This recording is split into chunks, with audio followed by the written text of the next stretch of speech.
Quantum has captured imaginations for decades, but real-world application has remained just out of reach. That is now beginning to change. As the technology approaches commercial relevance, Europe faces a narrow window to turn scientific leadership into global companies.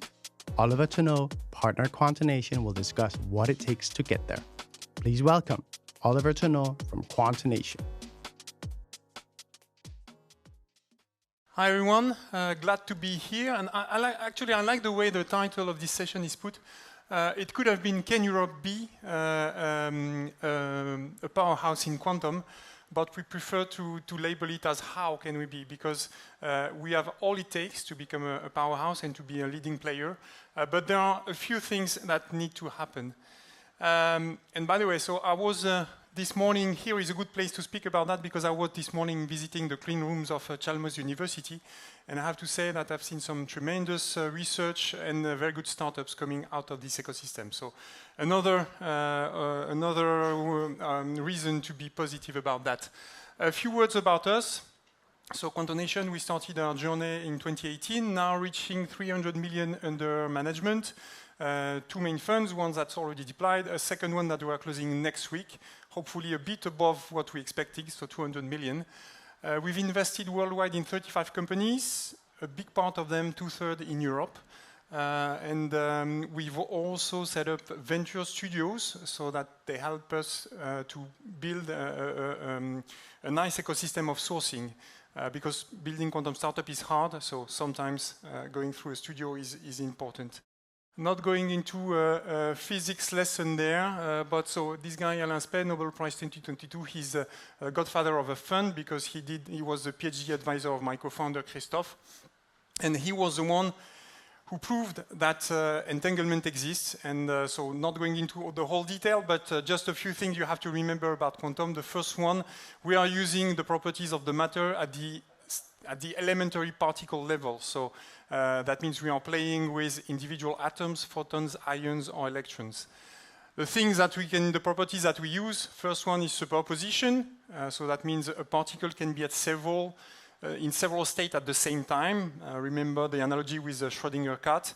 The second one is entanglement, meaning you can have particles that are twins, regardless of the distance that separates them.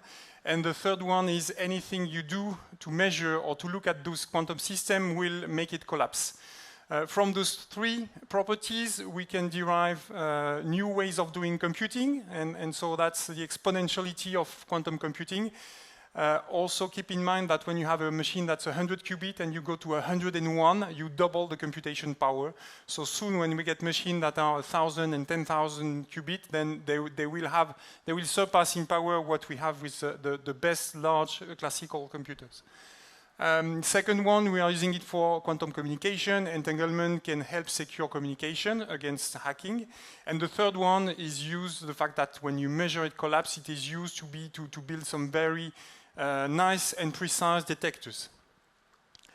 Here is our portfolio. So we've invested 35 companies covering all the scope of quantum technologies, but I will not spend too much time on that.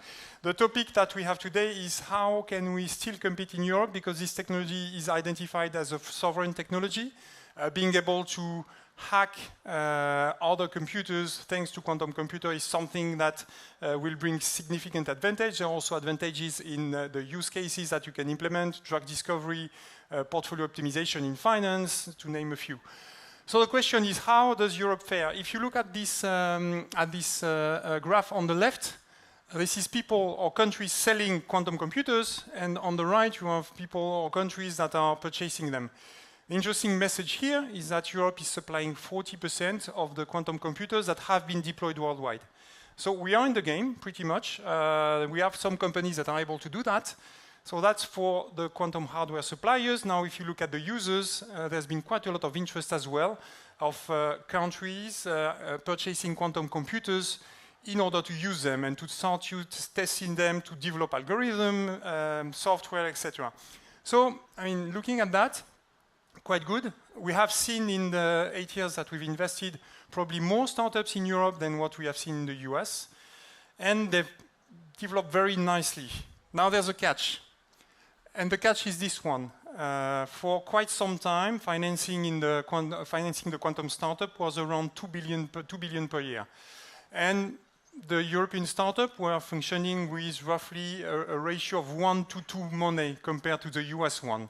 Now what's happened last year is that suddenly there's a big surge to 10 billion finance for startup companies. Now over those 10 billions, there's about 7 billion going to US companies, 1.2 going to European companies, 1 billion going to UK, and the rest is rest of the world.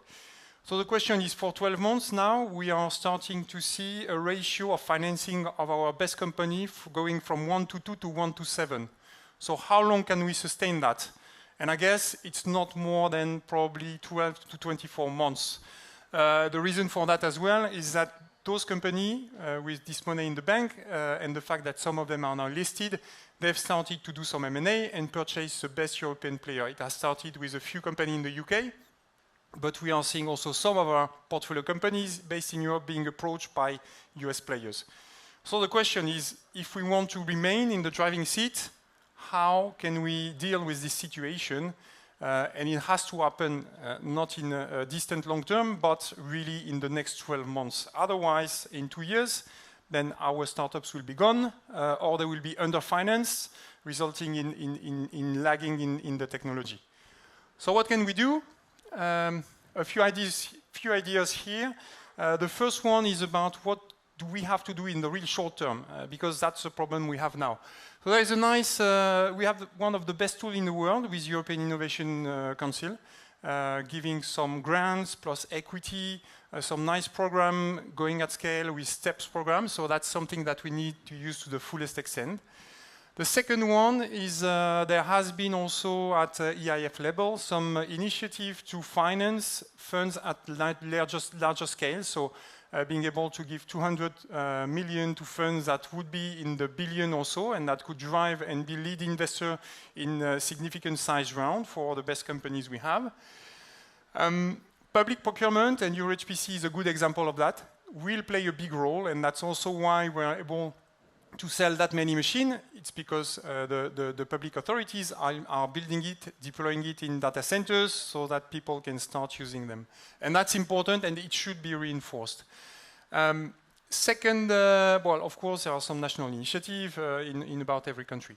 Second one, there's a very nice initiative that's underway. It's called the Scale Up Fund Europe that will look at financing deep tech, and it will be a single fund with 5 billion in order to be able to deploy 200 million, 300 million in the best companies we have in Europe in tech. So that will be a bit of quantum, a bit of all the other techs, robotics, AI, and others. But so this is very welcome. It will probably not be enough, but it's a very good start because it will be 5 billion that are available from this year. The fund should be alive in April. I think there's about 80 European management companies that are now competing on this tender, and the result should be communicated in this spring.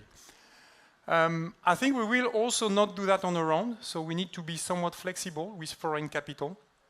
There are some big buckets of financing coming from the Middle East, coming from Asia, coming from the US, and we should learn to be flexible and to allow for this capital to be invested. Of course, there's probably some governance or security issue that will need to be negotiated, but doing without would clearly be a problem and would lead to our companies not being financed at the right scale. Also, maybe one thing to consider, there are a few, I mean, I know in Sweden, Spotify was listed on the NASDAQ. It's probably some way that something that we should explore for the best startups. I think we should not make the mistake of not exploiting this type of financing. The company can remain based in Europe with strong foothold in Europe, even being listed. Being listed in the US is just a modality. It's taking the advantage of where the money is. But it's also something that we can probably do better. In my opinion, listing on the European market is not an option for those large companies because liquidity is not big enough. So you cannot attract some significant size investor doing that. So US listing, keeping a strong foothold in Europe is probably also a good option. Now for the longer term, A few ideas here. Of course, we'll need to develop industry at scale. To do that, so VC industry at scale. To do that, we'll have to show some opportunities for exit, because every time we go fundraise, people tell us, okay, we will give you gross money, but tell me how are you going to sell those companies? And this is something we still need to have to work on. Other ideas around unified capital markets, it's been around for quite some time, European pension fund, all this will be necessary. I know it's going to take at least 3, 5, 10 years, but at some point, if we want to remain in the race, it's something that we will have to do. A few other ideas here around simplification of the market and also really implementing European preference for these kind of technologies. Well, that's the ideas on how I believe we can stay in the game. Thank you very much.